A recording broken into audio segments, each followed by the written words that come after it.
আজকে থেকে কিছুদিন আগে গিয়েছিলাম চট্টগ্রামের সেই বিখ্যাত কর্ণফুলী টানেলে। বাংলাদেশের একমাত্র নদীর তলদেশ দিয়ে তৈরি সেই টানেল। সত্যি বলতে জীবনের এই প্রথম টানেলের ভিতর দিয়ে যাওয়া, আর সেই অনুভূতিটা ছিল একদম অন্যরকম। শুরুটা হয়েছিল সীতাকুণ্ড থেকে।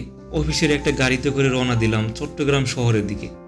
রাস্তার দুই পাশের সৌন্দর্য দেখে সত্যি মুগ্ধ হয়ে গিয়েছিলাম। মাঝখানে সুন্দর সুন্দর ফুল গাছ, বিভিন্ন ধরনের গাছপালা, আর দুই পাশের পরিষ্কার রাস্তা। পুরো পরিবেশটাই ছিল চোখ জোড়ানো। এরপর সামনে দেখা গেল চট্টগ্রাম শহরের প্রবেশদ্বার, সিটি গেট। জায়গাটা দেখতে সত্যি অনেক সুন্দর। কিছুক্ষণ পর আমাকে নামিয়ে দিল বন্দর গেটে। উপরে বিশাল ফ্লাইওভার, নিচে ব্যস্ত রাস্তা। পুরো এলাকাটাই ছিল বেশ জমজমাট। সেখান থেকে লোকাল বাসে উঠলাম পতেঙ্গা সমুদ্র সৈকতের উদ্দেশ্যে। পরে সেখান থেকে যাব কর্ণফুলী টানেলের দিকে। পতেঙ্গায় পৌঁছে ভাবলাম একটু বসে রেস্ট করি। তখন সকালবেলা, তাই সৈকতে তেমন মানুষজন ছিল না। কিছু দোকান খোলা ছিল, আর গরমটা ছিল অসহ্য রকমের। মনে হচ্ছিল জীবনের সবচেয়ে বেশি গরম আজকেই পড়েছে। এদিকে কয়েকজন ক্যামেরাওয়ালা এসে বলল, ভাই ছবি তুলবেন নাকি? আমি হেসে বললাম, না ভাই। তারপর এক ঘোড়ার গাড়িওয়ালা এসে বলল, ভাই ঘোড়ার গাড়িতে উঠবেন? আমি আবারও না বলে সমুদ্রের পাশে একটু বসে রেস্ট করলাম। এরপর রওনা দিলাম কর্ণফুলী টানেলের দিকে। উদ্দেশ্য নদীর ওপারে আনোয়ারায় যাওয়া। সেখানে আমার এক বড় ভাইয়ের বাসা। পরে ওনাকে নিয়ে যাব পার্কি সমুদ্র সৈকতের দিকে। তো আজকের ভিডিওতে আমি দেখাবো কিভাবে লোকাল মানুষের সাথে লোকাল বাসে করে আমি কর্ণফুলী টানেল পার হলাম। বাসে উঠতে দেখি প্রচুর ভিড়, ভাড়া 50 টাকা। গরমের কারণে আর ভিডিও করার সুবিধার জন্য আমি এই বাসের ভিতরে না দাঁড়িয়ে হেল্পারের জায়গায় দাঁড়িয়ে ভিডিও করতে যাচ্ছিলাম।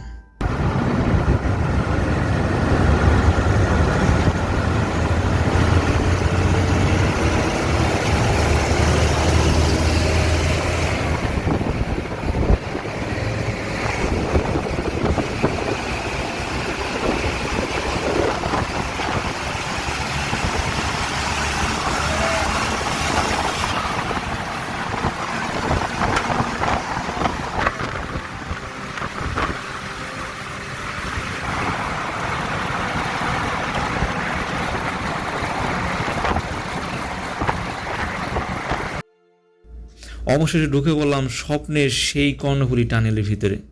সত্যি কথা বলতে এতদিন শুধু ভিডিওতে দেখেছি, মানুষের মুখে শুনেছি, কিন্তু নিজের চোখে দেখার অনুভূতিটা ছিল অসাধারণ।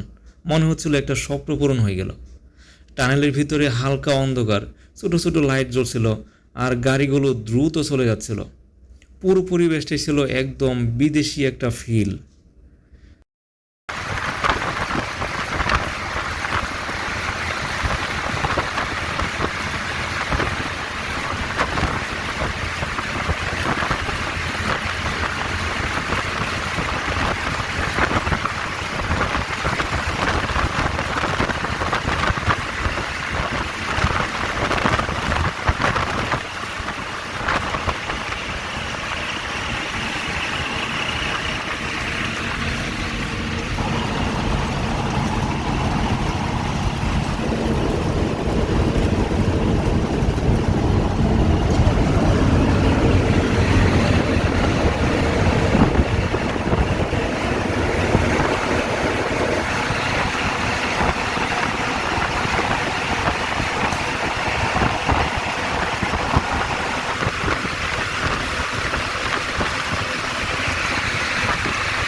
কিছুক্ষণ পর আমরা চলে আসলাম কর্ণফুলীর ওই পারে। আর ওপারের পরিবেশটা ছিল একদম আলাদা। চারদিকে গ্রাম্য প্রকৃতি, দুই পাশে ধান ক্ষেত, বিভিন্ন গাছপালা আর সবুজ শস্য ক্ষেত।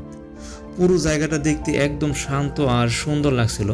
যদিও রাস্তাটা ছিল একদম ইন্টারন্যাশনাল মানের, এত সুন্দর রাস্তা দেখে আমি সত্যি অবাক হয়েছি। অল্প সময়ের মধ্যে পৌঁছে গেলাম আমার সেই ডেস্টিনেশনে, আনোয়ারা। আমার এক বড় ভাইয়ের বাসায়, উনি এখানে চাকরি করেন।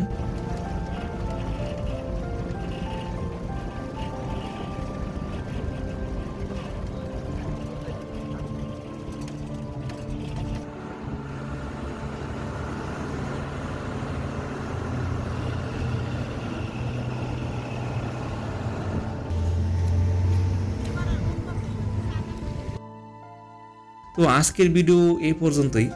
পরবর্তী ভিডিওতে দেখাবো কিভাবে আমরা গ্রাম্য পরিবেশের মধ্য দিয়ে পার্কি সমুদ্র সৈকতে গেলাম। সত্যি বলতে চট্টগ্রামে এমন সুন্দর গ্রাম্য পরিবেশ আমি খুব কমই দেখেছি। আর পার্কি সমুদ্র সৈকতও দেখতে অনেকটা ছোট্ট কক্সবাজারের মতো। আশা করি ভিডিওটা আপনাদের অনেক ভালো লাগবে।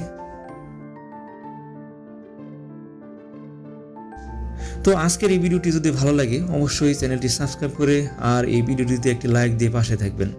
ধন্যবাদ সবাইকে। দেখা হবে পরবর্তী ভিডিওতে। আল্লাহ হাফেজ।